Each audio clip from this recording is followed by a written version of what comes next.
Are you struggling to get good color balance underwater? Let me show you a trick that will help you get great color every time.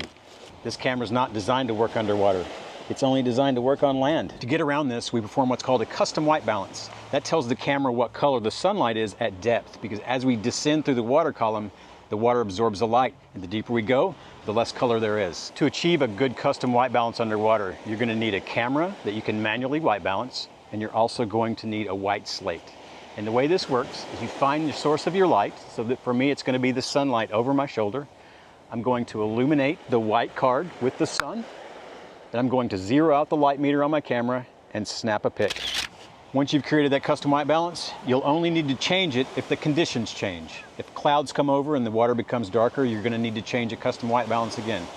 If clouds go away and the water becomes more light, you'll have to change it again. If you change depth more than about 15 feet, I'd recommend changing it again. Stay tuned for more tips and tricks and everything underwater photography right here.